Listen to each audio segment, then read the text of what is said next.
onye ọbụla chọrọ ịgafe ga-agafe. But anyị mara amara na ebe ahụ anyị na-aga n'ụzọ adịghị ya, especially mgbe ị chọrọ iji politiks aba ịga ihe. Ngwa lenu ele ahịa from top to bottom, ele ihe nyere onye Igbo. Let's start from there. Gịnị ka onye Igbo wụ? Deputy nke enyere anyị enye ụkwa ajọsụkwa na yakwagharị anyị ka ndị iberibe. Enweghị ihe nyere anyị. We don't have anything. That's why I give it to Abia State Governor. They will fight him. I know they will want to remove him out of there.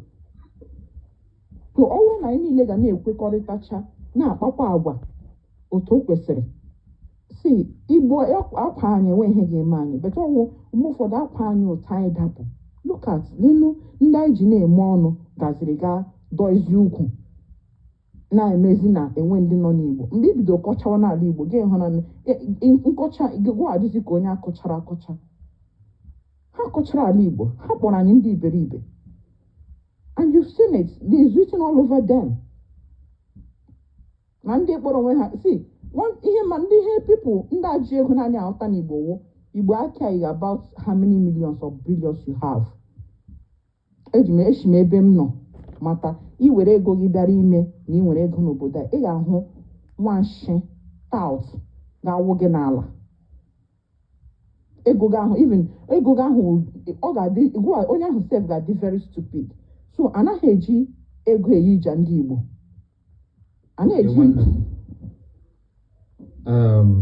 Thank you. M ga-achọkwa ka ị gbagodo obere break ka m nụkwa from ụka ọnụ.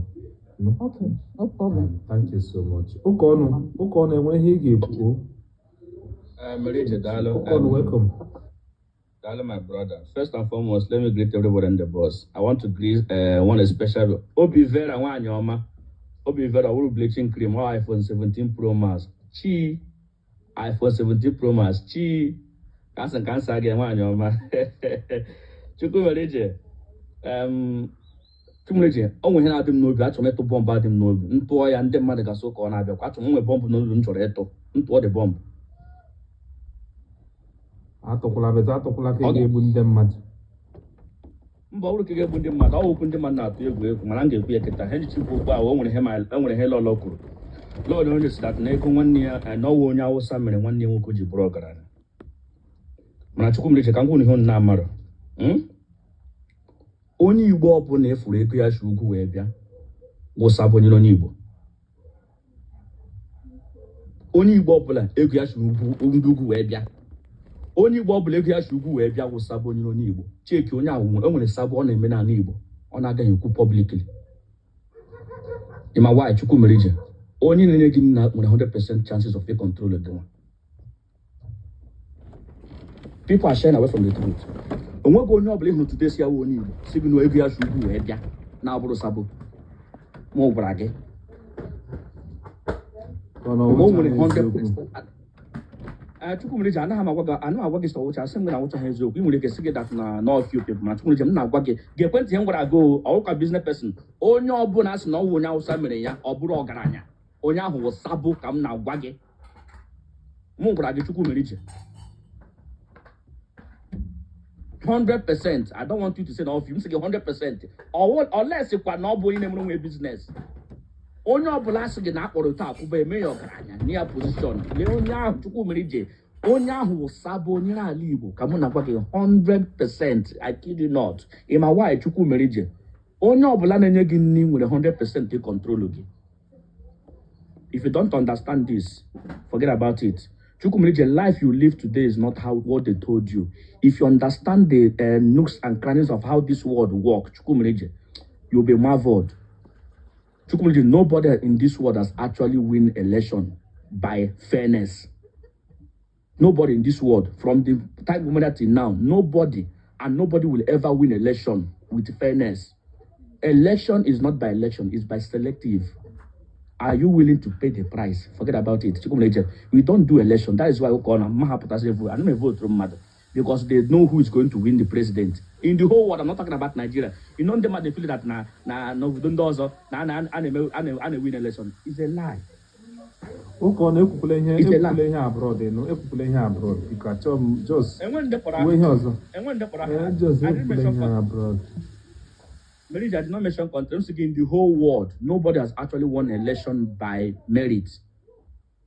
Ai ụka ọnụ mba Iwu inye- mba ụka ọnụ ị chọrọ ka flag ya my page ya my page. Your life, I feel no days, I feel the comment section. I feel the comment section. Father Zara, ihe ikwu dadị adịghị mma. Ihe ikwu dadị adịghị mma. Ihe ikwu na ihe mmadụ, ihe ikwu adịghị mma. Na I'm not coming. And you know that Otoma is your mentor. And Mama says, all that dress is over. So,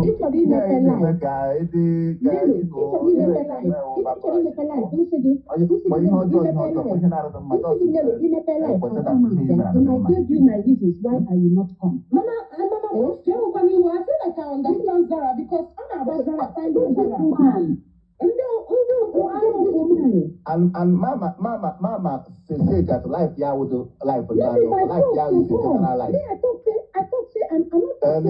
If you go that way, Mama say life yeah with the life of Daniel, for life yeah is a general life. So why are you saying that? How many Daniel for the moderator on the life of so you need to see life for Mama with life of Daniel.